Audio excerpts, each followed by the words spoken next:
और स्ट्रैटेजी के साथ साथ ही आज कौन सी खबरें हैं जिस पर आपको नजर रखनी है, कौन से ट्रिगर्स हैं जिस पर आपको नजर रखनी चाहिए, त्रिमूर्ति सेगमेंट में शरद हमें बताने वाले हैं। शरद, आप बताएं त्रिमूर्ति स्टॉक्स में आज क्या है खास। Good morning.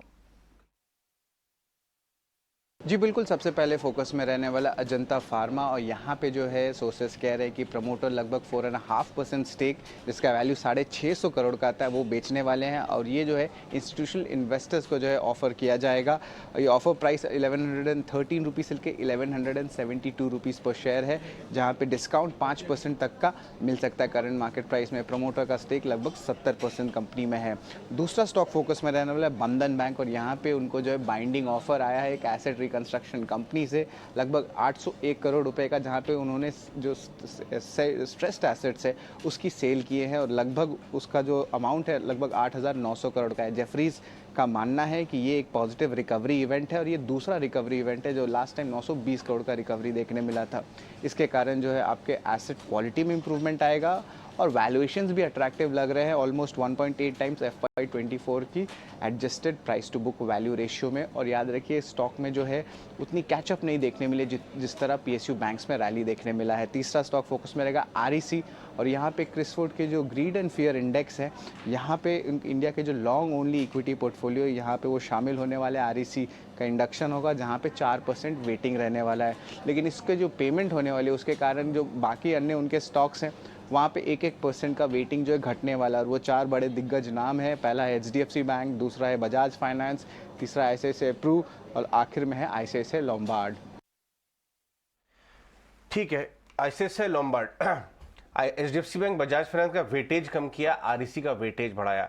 इनफैक्ट मैं इसके अंदर एक और स्टॉक ऐड करूंगा, thanks for that Sharad, PFC को आप अपने रेडार पे जरूर रखें, REC को रखें, क्योंकि बड़े वेटेज के साथ ग्रीड एंड फेयर में जेफरीज ने इंक्लूड किया है, और इनके रिपोर्ट को इंस्टीट्यूशंस फॉलो करते हैं तो एक्टिविटी हो जाती है। बट ट्रेड बेटर कहां पे है?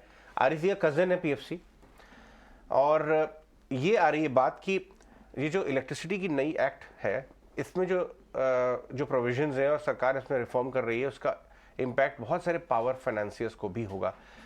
PSP प्रोजेक्ट्स नहीं, डायरेक्टर साहब, PFC, REC का कजन PFC, दोनों स्टॉक्स को लेके आइए अलग अलग अवधि में, और ये हम कुश के साथ डिस्कस करेंगे। कुश, PFC REC में बताइए किसका चार्ट मजबूत लग रहा है, पुल बैक में किस में लिया जाए, क्योंकि इसमें डिविडेंड यील्ड का भी फैक्टर होता है, 7-8% की डिविडेंड यील्ड होती है, तो कमजोर टाइप के बाजार में लोग इसी तरह घुसते हैं। जरा इसको आप चार्ट चेक करके बताएं हमारे लिए, PFC REC। जी हाँ, जब मेरे लिए इसमें बहुत ही क्लियर प्ले है, विच इज PFC। REC में डेफिनेटली एक अपवर्ड मोमेंटम है, बट अपने क्रूशियल 200 डे मूविंग एवरेज के नीचे ट्रेड कर रहा है।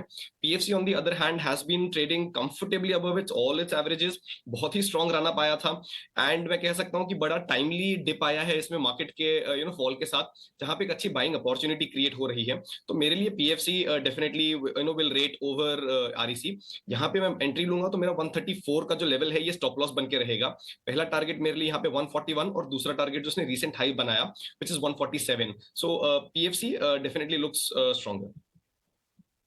ठीक है, सो PFC आपको स्ट्रॉन्ग दिखता है, PFC पर नजर जरूर डालें। लेकिन इस बीच एक बार अजंता फार्मा के स्टॉक को भी डिस्कस कर लेते हैं शिल्पा के साथ। शिल्पा, क्योंकि ये भी स्टेक प्रमोटर का आएगा, लगभग एक पार्शियल स्टेक है, 650 करोड़ में लगभग 4.5% की हिस्सेदारी बेच सकते हैं। ये जब कितने ये स्टेक अगर आता है, एब्जॉर्ब होगा नहीं होगा, एक बार आप चार्ट्स पर देखें कितनी स्ट्रेंथ दिख रही है। अजंता फार्मा दिख कैसा रहा है? Actually, I'm sorry, Ajanta Pharma is not in FNO, so I'm not tracking that stock as of now. Any counter आप FNO का if you would like to discuss. Okay, all right, no problem. कुछ से ले लेते हैं ये सवाल। जी देखिए, Ajanta pharma again selling pressure देख रहा है, लेकिन मेरे हिसाब से यहाँ पे एक सपोर्ट जोन है 1150 1155 का, जिसके करीब है। अगर इसको होल्ड कर जाता है तो शायद इसमें एक अपवर्ड मोमेंटम देखने मिल सकता है, वरना I wouldn't rule out a move below 1100 levels also.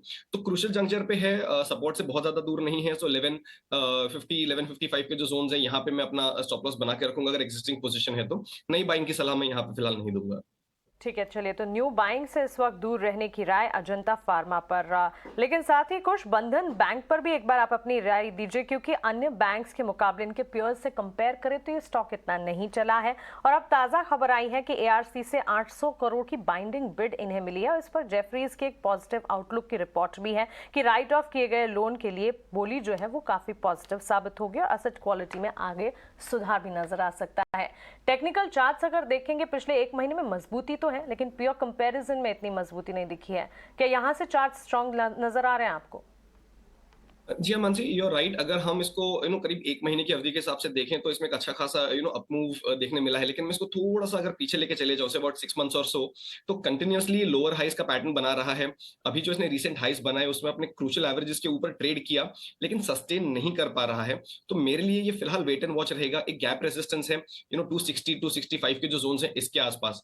मैं तभी इसमें फ्रेश एंट्री लूंगा अगर इसको क्रॉस करता है और उसके ऊपर सस्टेन करता है। तो तब तक मेरे लिए ये फिलहाल सेल ऑन राइज वाला ही स्टॉक रहेगा और at the very least wait and watch रहेगा।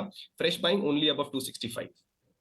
ठीक है, बंधन बैंक इनफैक्ट बिल्कुल सही मानसी जैसे कह रही थी, अपने पीयर्स के कंपैरिजन में तो रिटर्न कुछ दिए ही नहीं है इनफैक्ट पीछे की अगर आप चाल देखें तो। अब